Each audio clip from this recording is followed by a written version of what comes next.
Hürmetli vatandaşım, şikayetli olup sürüşalmay kaldık. Sizler sual koyunlar ki, misafirçilikten ma'nasini ma'disani, onun yeni manası öykücüş. Şunun öykücüş bilen avara bulup, 15 günden beri sizlerle sürüşalmadık. Apo sorayımız, enlikte sürüştürümüz Allah buyursa. Bugün söz dediğin leksimizde mavzusu, Rusiyaliklar Cumhurlukның neme üçün Kızıl Meydan'da harbiy parad qatnaşıdığanlığını düşenmedi. Mavzulu haber 3. ayının 27. günü Amerika Avazı'nın Xitay Til programması e'lon qilindi. Haber mundaq başlandı. Rusiya ve Cumhur iki devlet 5. ayda Moskova'da, 9. ayda Beijing'de 2. Dünya Uruşı ahırlaşqanlığının Yaponiya teslim bolğanlığının 70 yıllığını hatırlaş yüzüsünün ötküzülüdüğün harbiy paradqa öz ara qatnaşıdığanlığını bildirişdi.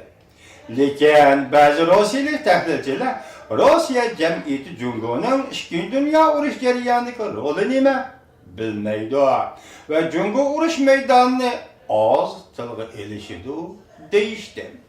Şunun urgulagan Rusiyaliklar Cumhur'un Rusiya Kızıl Meydan'da neme üçün harbiy körek qatnaşıdığanlığını düşenmeydi. Moskova'nın 2. Dünya Uruşu'nun 70 yıllığını hatırlaş murasımı qatnaşını teklif qilishlerini nurgulagan G'arb devletleri rad qildi. Cumhur Vladimir Putinni qo'llayotgan birdan-bir davlat. Cumhur Vladimir Putin neme üçün qo'llaydi? Bu qatam harbiy vakillar albatta 5. ayning 9. günü Moskva Kızıl Meydan'da o'tkazilgan harbiy parad qatnashishini qaror qildi. Cumhur meselesiga diqqat qiladigan faoliyatchi Rossiyalik Nikolskiy mundaq ko'rsatdi. Prezident Vladimir Putin bilan Reis Xi Jinping bu qatam Kızıl Meydan'da kurak sahnasida birga turib harbiy paradni kurak qiladigan bo'ldi. Bunda ko'rinish hosil qilishni nurg'ulagan Rossiyaliklar tushunolmadi. Nikolskiy mundaq ko'rsatdi. Doktorxonada Cumhur armiyasining Kızıl Meydan'da o'tkazilgan harbiy parad qatnashdiganligi to'g'risida xabarni doktorxonada anglaganda, doktorxonadagi bosh kasallarning inkosini g'ayri bo'lganligini bildirib o'tdi. Kishilar Cumhur armiyasining Moskvada Kızıl Meydan'da harbiy kurak qatnashi sirli ahvol deb bilishdi. Naq meydanda bu mesele muhokama qilinganda ba'zilar umidsizlandi, ba'zilar qarish kayfiyatda bo'lishdi.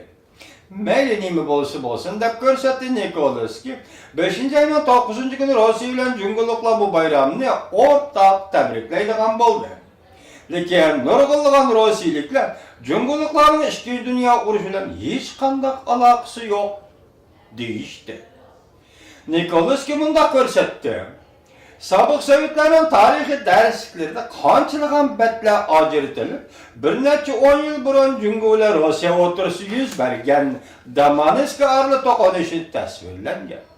Shu vaqtda mavzuning obrazi Rossiyaliklarning nazarida salbiy obraz edi. Rossiyaliklarning biladig'ini Rossiyaning Cumhurga nihoyat zo'r yordam berganligi va shuning uchun Cumhurning vafo va jafo qilganligi. Nurg'ulagan Rossiyaliklar mundaq hisobladi. Rossiyalikning 5 kun tushganda Cumhurliklar qiyinchilikdan foydalandi. G'arb davlatlar Rossiyaga embargo siyosati yurgizganda Rossiya Cumhur tarafdan amaliy yordamga erisholmadi. Mushundaq omillarni qo'shib hisoblaganda bu qatam Cumhurlikning nemish Kızıl Meydanga kelib harbiy parad qatnashadiganligini tushungili bo'lmaydi va tushundirgili bo'lmaydi. Tarixshunos Zolov mundaq hisobladi.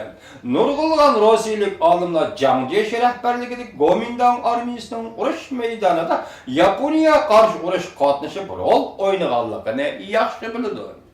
Zolov mundaq ko'rsatdi. Nurg'un olimlar ayni chog'da Cumhurning fashizm qarshi lagerining bir a'zosi ekanligini yaxshi biladi. Lekin bu qatam Moskvaga kelib Kızıl Meydan'da parad qatnashgan Qizil Cumhur uchun aytganda Kızıl Cumhurning vakil bo'lish salohiyati yo'q. Unda savol qo'yaylik. Zoda nima zaruriyat? Rossiya bilan Cumhurni Kızıl Meydan'da harbiy ko'rakka birlikda qatnashishga zorladi